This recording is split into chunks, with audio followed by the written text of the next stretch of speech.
오늘은 3월 1일인데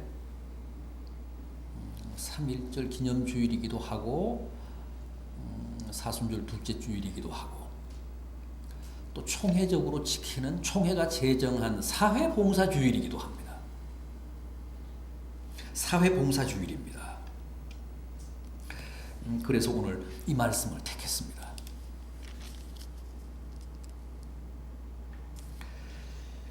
오늘 본문 25절 보십시오. 어떤 율법 교사가, 여기서 율법 교사라면 제사장이나 또 성전에서 일하는 레위인 같은 그 동급의 서기관을 뜻할 겁니다. 서기관이나 바리새인을 말할 겁니다.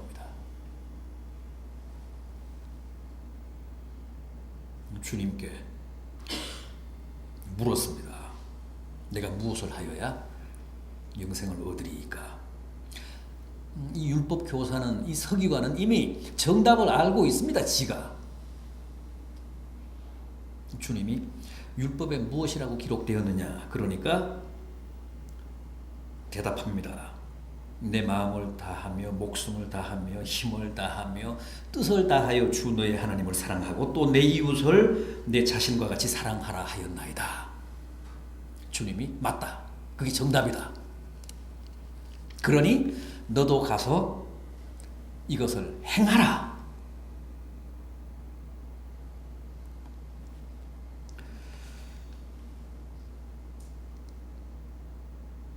(37절도) 보십시오. 오늘 본문 마지막 37절. 이르되 자비를 베푼 자니이다. 주님이 물었거든요. 이 세 사람 중에 누가 강도 만난 자의 이웃이 되겠느냐? 자비를 베푼 자니이다. 사마리아 사람이니이다. 강도 만나 쓰러진 자를 구원해준 자비를 베푼 자니이다. 정답을 잘 압니다. 그래서 주님이 또 뭐라고 하셨습니까? 가서 너도 이와 같이 행하라. 정답을 몰랐던 사람이 아닙니다. 척척 정답을 맞추는, 정답을 다 알고 있는 사람이었습니다. 다만 행함이 없는 사람이었습니다. 여러분, 오늘 우리 함께 본 본문은 주님의 유명한 비유잖아요. 선한 사마리아인 비유. 여기에는 제사장도 나오고 레위인도 나옵니다. 제사장과 레위인은 다 예루살렘 성전에서 봉사했던 성직자입니다. 또 오늘 본문 25절에 등장한 그 율법 교사도 서기관 아니면 바리새인으로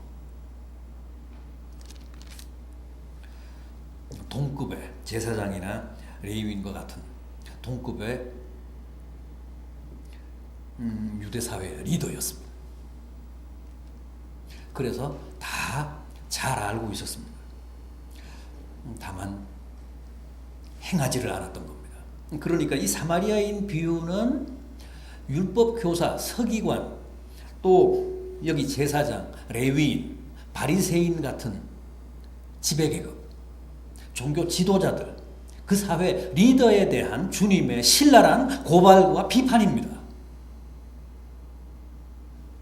이 선한 사마리아인 비유를 통해서 제사장과 레위인을 고발하셨는데, 비판하셨는데, 뭐 제사장, 레위인뿐만 아니라 오늘 주님 앞에 나와서 질의를 했던, 질문을 했던 율법 교사, 바리새인 같은 당시 유대 사회 고위층들, 지도층, 귀족들에 대한 주님의 날카로운 비판과 고발이 바로 이 선한 사마리아인 비유입니다.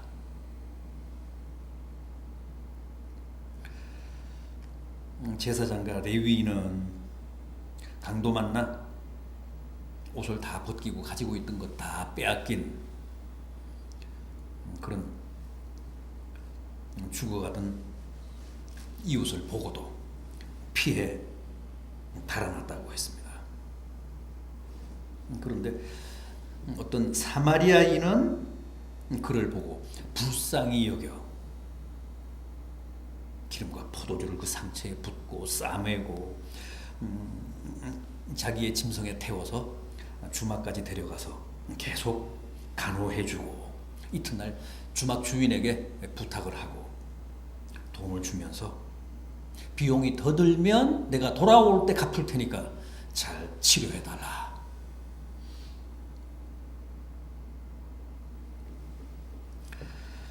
당시 유대사회 지도자들은 이런 실천이 없었다는 겁니다. 알기는 누구보다도 다 잘 알고 있었는데 정답은 다 훤히 꿰고 있었는데 실천은 안 했다는 거죠. 그런 그들을 주님이 고발하시면서 그들이 가장 경멸했던 사마리아인을 통해 어떻게 사는 게 옳은 것인가, 어떻게 사는 게 바람직한 것인가를 제시하셨습니다. 성직자인 제사장, 레위인들은 외면하고 그냥 달아났는데 그들이 가장 욕하고 상종하지 않는 사마리아인은 어떻게 했다고요? 그를 불쌍히 여겼다고 합니다. 여러분, 우리는 이웃을 생각하며 또 우리가 사는 사회에 우리가 할 수 있는 최선을 다하며 봉사하면서 살아야 합니다. 어떻게 해야 주님이 당부하신 대로 그런 선한 일을, 사회 봉사를 행동으로 옮길 수 있을까? 행할 수 있을까? 주님은 너도 가서 이같이 하라고 하셨는데 어떻게 그렇게 행하며 살 수 있을까? 사마리아인 보십시오. 그 강도 만난 사람을 불쌍히 여겨서 그에게 접근해 그를 자기 나귀에 태워 주막으로 데려가서 치료해 줬다고 합니다. 불쌍히 여기는 마음, 이웃에 대한 연민을 가져야 한다는 겁니다. 이 제사장이며 레위인은 왜 달아났을까요? 왜 강도 만난 자를 그냥 외면하고 그냥 지나쳤을까요?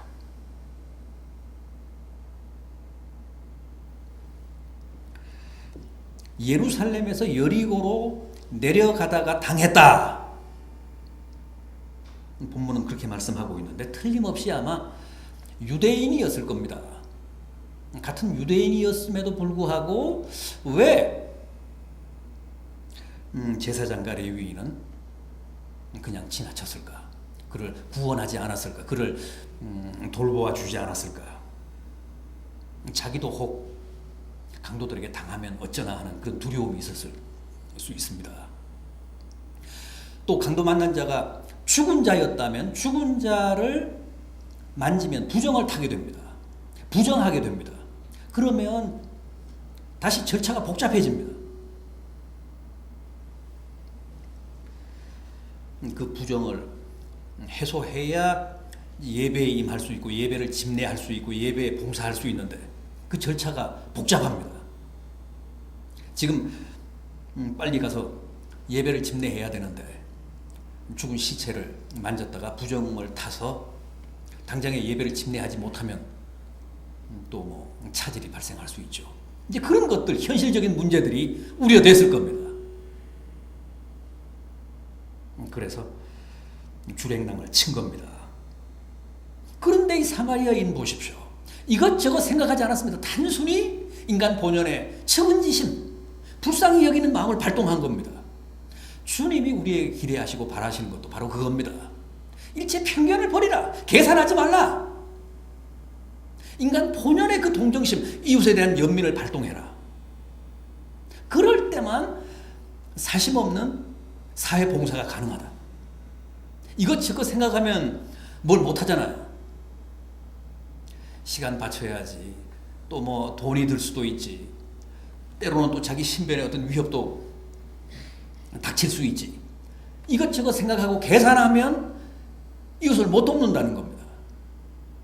가장 순수한 인간 본연의 심성을 발동해서 그 불쌍한 마음, 그 불쌍히 여기는 마음, 어려움에 처한 이웃에 대한 연민, 이런 순수한 심성으로 힘들고 어려운 이웃에 접근해서 그를 도와주라는 거예요.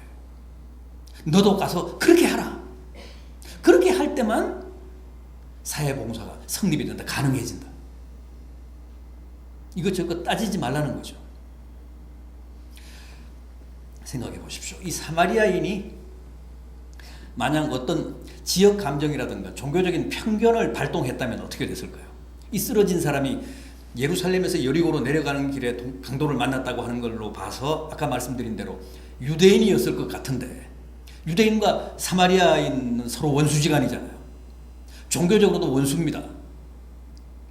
서로 외면하는 사람들입니다. 서로 저주하는 사람들입니다. 사마리아인이었으면 모르지만 유대인이었다면 이 사마리아인이 그냥 외면하고 갈 법도 했는데, 이 사마리아인 보십시오. 그 쓰러진 사람이 뭐 유대인이냐 사마리아인이냐를 따지지 않고 단순히 그 인간 본연의 동정심을 발동했다는 겁니다. 불쌍히 여겼다. 그래서 그를 치료하고 그를 데려다가 돌봐줬다.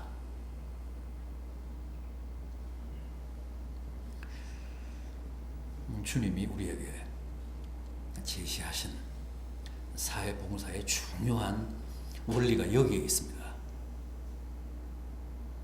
따지지 말라는 거죠. 계산하지 말라는 겁니다. 선입견, 편견 발동하지 말라고 합니다.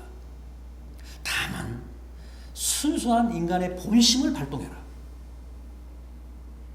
어려움을 만난 이웃에 대한 그 순수한 연민을 가지고 접근을 해라.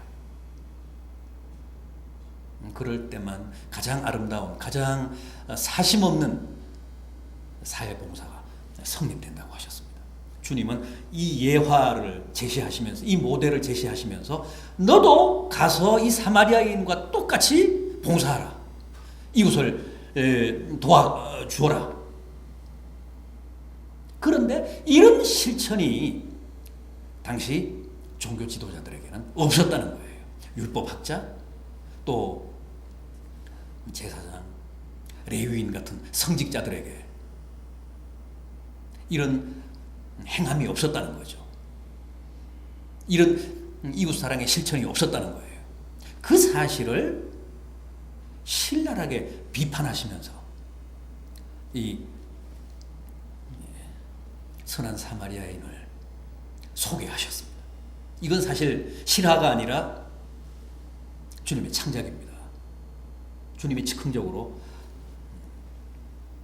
그 율법 선생, 율법 학자를, 율법 교사를 교육하시기 위해서 창작하신 건데, 여기에 주님이 고의로 레위인을 등장시키시고 제사장을 등장시키셨습니다. 그리고 그들이 가장 경멸하고 저주하는 사마리아인을 주인공으로 등장시켜서 저 사마리아인을 본받으라. 저 사마리아인처럼 너도 가서 선한 이웃이 되라. 그렇게 당부하신 겁니다. 오늘 본문 너도 가서 이같이 하라. 또 28절에서는 너도 가서 이를 행하라. 실천을 강조하신, 봉사를 강조하신, 희생을 강조하신 이 말씀 꼭 기억하시면서 가장 아름답고 순수한 인간 본연의 그 측은지심으로 이웃들을 바라보며 또 힘들고 어려운 이웃들에게 접근하며 내가 할 수 있는 최선을 다해 봉사하고 또 희생을 감수하는 복된 성도들 되시기를 진심으로 기원합니다.